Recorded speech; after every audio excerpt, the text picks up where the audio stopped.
The rain hadn't stopped for hours. Outside the small cabin, the wind howled like a wounded animal.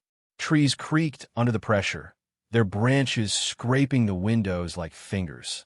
Inside, the fireplace was down to a soft glow, just enough to cast a weak orange light across the wooden floor. And there, in the corner of the room, sat the sack. Daniel hadn't looked at it in years. He had moved from town to town, carrying it with him like a shadow he couldn't shake. Sometimes he buried it in the back of a closet. Other times, it traveled in the trunk of his car. But it was always near. Tonight, for the first time in a long while, it was right in front of him. Heavy, still tied shut, still untouched. He pulled a chair closer to the fire, rubbing his cold hands together. His hair was more gray now than brown, and deep lines had settled around his eyes. He looked tired, like a man who had carried something far heavier than that sack on his back for most of his life. The sack hadn't moved. It never had, but it seemed to take up more space than it should, like it didn't belong in this world anymore. Like it was waiting. Daniel poured himself a glass of whiskey with shaking hands. He didn't drink much anymore, but tonight felt different. Something in the air had changed. Maybe it was the storm. Maybe it was the memory of the voice on the phone last week. You can't keep it closed forever. A voice he hadn't heard in 20 years. A voice that should have been dead. He stared at the sack for a long time. There was a time he had promised himself he'd never open it, that it was better left sealed, forgotten. But guilt doesn't forget, and it never forgives. Now the sack sat there, swollen with secrets, with history, with everything he had tried to bury. And Daniel knew, tonight, he had to face what was inside. 25 years ago, the town of Granger Hollow was quiet, the kind of place where nothing ever really happened. It was a small dot on the map, surrounded by woods, cornfields, and winding dirt roads. People kept to themselves, waved from their porches, and trusted each other more than they should have. Back then, Daniel was just 19. Young, careless, and full of fire. He wasn't alone. There were 4 of them: Daniel, Miles, Aaron, and Jonah. Friends since childhood. They called themselves the Hollow Boys, even though Aaron hated the name. They spent summers swimming in the quarry, stealing beers from back porches, and daring each other to explore the woods after dark. The town warned them about the woods. Everyone did, but no one ever gave a real reason why. Just old stories, whispered warnings, and the kind of fear passed down like a family recipe. One September night, everything changed. It started as a dare. Miles had found something in the woods, a place no one had ever talked about. An old shed with strange markings on the door. Inside it was the sack. It was already tied shut, resting in the middle of the floor like it had been waiting for someone to find it. None of them wanted to touch it at first. But Jonah, he always liked to prove himself, grabbed it and slung it over his shoulder like it was nothing. They joked about it at first. Maybe it had treasure inside. Maybe bones. Maybe it belonged to someone who didn't want it found.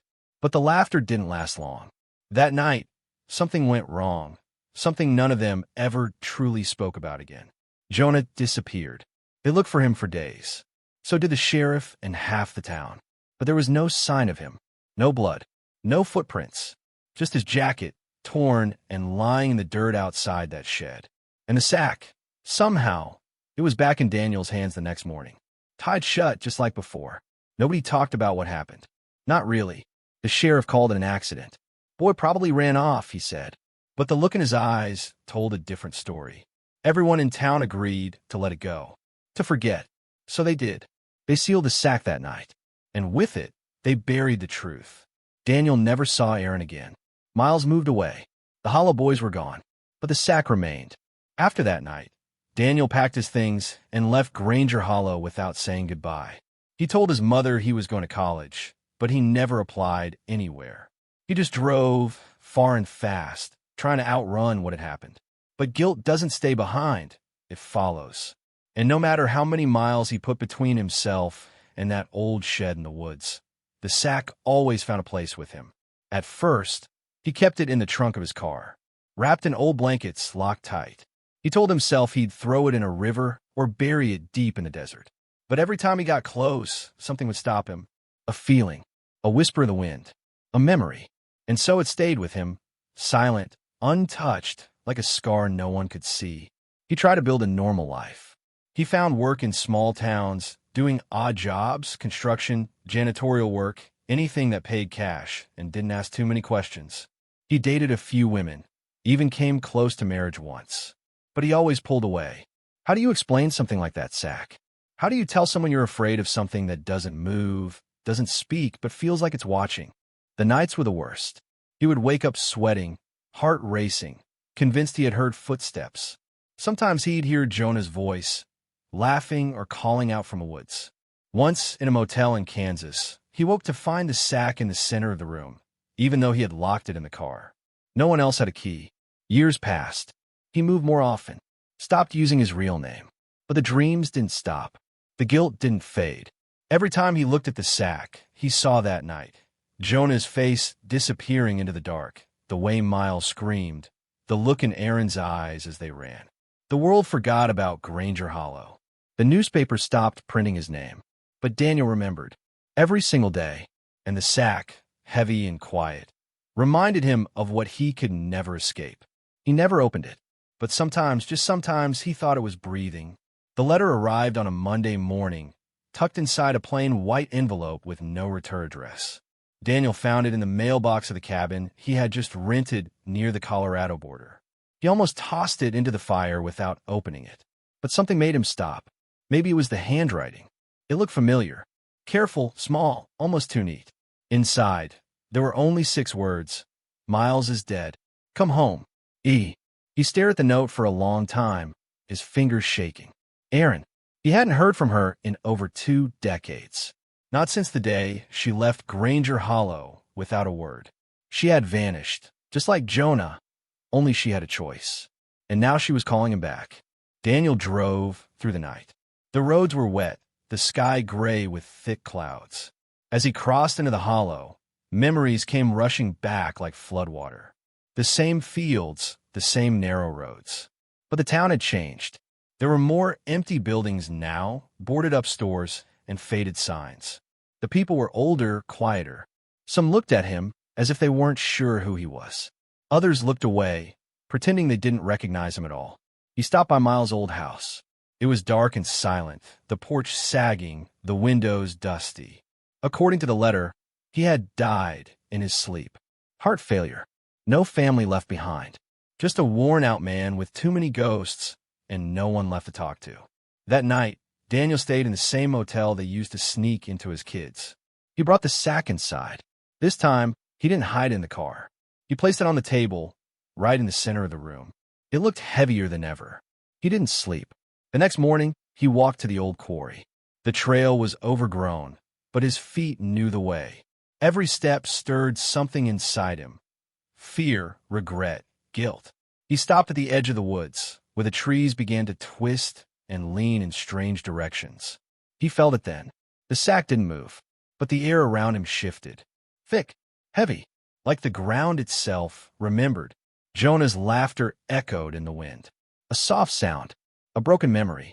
Daniel didn't know what he had come back for, but the sack did. Daniel sat in the town's small cemetery the next day, watching the breeze move through the grass like ghosts whispering between the stones.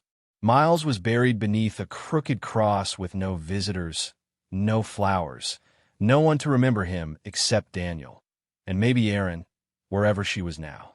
But memory has a way of forcing its way through silence.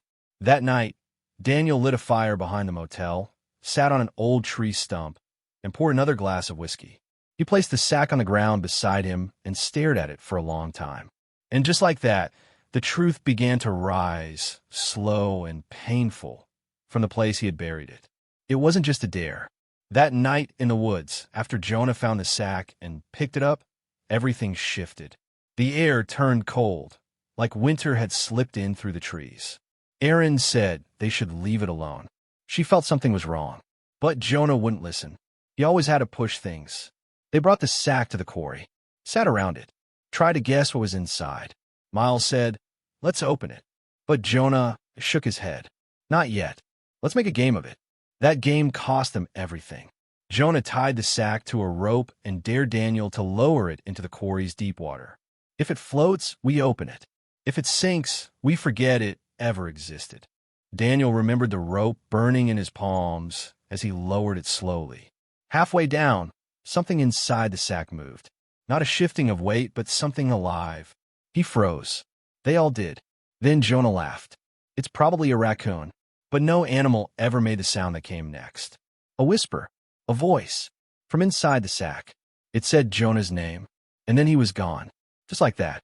One blink, and he had vanished. No splash, no scream, just empty air where he'd stood. They searched for hours, screaming into the night, calling his name, crying, shaking. But he never answered.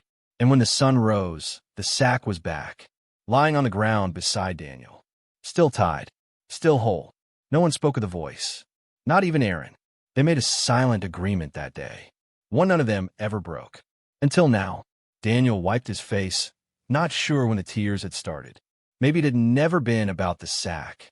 Maybe it was about what it made them do, how it pulled something dark out of them, something they didn't understand. But deep down, a part of him knew. The sack wasn't just holding something inside. It was keeping something from getting out, something they had unleashed. And now, with Miles gone and Aaron missing again, Daniel was the last one left to face it. He looked at the sack and said the words he had been running from all his life. I remember now. Daniel waited until the motel was silent, long past midnight, when even the insects had gone quiet. The sack sat on the wooden table, damp from the rain that had slipped through a cracked window. It looked smaller now, or maybe he had just grown tired of running from it. Either way, he was ready. He pulled up a chair and sat down slowly, his knees stiff, his hands unsteady. The rope tied around the top of the sack was frayed, aged like old bone. He touched it gently, almost like asking permission. The sack felt cold, too cold. He paused and whispered, "If you're still in there, I'm sorry." The room stayed still, the air thick. A weight settled on his shoulders, not physical but deep in his chest, pressing like regret. With a sharp breath, he pulled the rope. It didn't resist. The knot came loose easier than it should have, like it had been waiting for him all along. The top of the sack loosened, and a smell rose, earthy, metallic, and something else. Something older. Something Daniel couldn't name. He opened the sack and looked inside. At first, it looked empty, just blackness. Not darkness like shadow, but black like the bottom of a well that never ends. A deep nothing. Then something moved. A flicker. A twitch of air. He leaned closer. Inside was a piece of paper, folded once, yellowed with age. He reached in, heart pounding. The paper was warm to the touch. He unfolded it. It was Jonah's handwriting. "You didn't help me." Daniel's breath caught in his throat. The words were uneven, like they had been written in a hurry or in pain. Another paper appeared beneath it, as if rising from the bottom on its own. "You let me fall." Daniel dropped the paper and stumbled back, heart racing. Then came the voice. Soft. Close. "Why did you leave me?" The sack was no longer empty. A shape began to rise, slow and shifting. It wasn't a body. It wasn't a shadow. It was memory made real, Jonah's eyes, his voice, the fear in his face that night. Daniel fell to his knees. He had opened the sack, but it was never about what was inside. It was about what it brought back. Daniel didn't remember falling asleep, but when he opened his eyes, morning light was slipping through the thin motel curtains. The fire in the small room had died out. The air felt cold and hollow, like something had passed through in the night and taken part of the world with it. The sack was gone. There was no trace of it on the table or the floor. Just the papers, 2 of them, resting gently on the wood, as if no wind had dared move them. Daniel picked them up. The words were the same. Jonah's handwriting, the accusations, the truth. He stepped outside. The world looked the same, but he didn't feel like the same man who had walked him last night. The guilt wasn't gone, but something had shifted. For the first time in years, the weight on his chest felt lighter. He drove through Granger Hollow slowly. The sun was out. The streets were quiet. People looked up as he passed, and this time they didn't look away. One old man even nodded. Daniel wasn't sure if it meant anything, but it stayed with him. He stopped by the woods one last time. The trees stood tall, unmoved by what had happened. But Daniel swore the air felt different. Not cleaner, not safer, just quieter. He spoke out loud, not to anyone, not to the trees, just to the memory. I'm sorry, Jonah. I should have saved you. I should have gone after you. There was no reply, no voice, no whisper, only silence. Maybe that was enough. Later that day, he found a small church on the edge of town. No one was inside. He sat in the last pew, holding the papers in his hands, not praying, just sitting, letting the guilt breathe for the first time in decades. He didn't know what would come next. Would the sack return? Would the past stay buried? He didn't have answers. But he knew one thing now. Running hadn't saved him. Silence hadn't protected him. Only truth had set something free. Maybe it was Jonah. Maybe it was himself. Some things you can't bury twice. Guilt is one of them. But you can face it. You can name it. And if you're lucky, you can let it go. Weeks later, Daniel left Granger Hollow for good. He didn't tell anyone where he was going, and no one asked. The town had always kept its silence, and now it would keep his too. But sometimes when the wind was just right, people swore they heard a voice near the quarry. Not a scream, not a cry, a whisper. You let me fall. And somewhere far from town, in the corner of a different room, another sack sat in silence. No dust, no wear, as if time had never touched it. But this one was empty, or maybe it had never been full. Because guilt doesn't live inside objects. It lives in people. And once you carry it, it never really leaves. Daniel knew that now. The sack had never truly held Jonah. It had held Daniel. And when he opened it, it was himself he finally set free.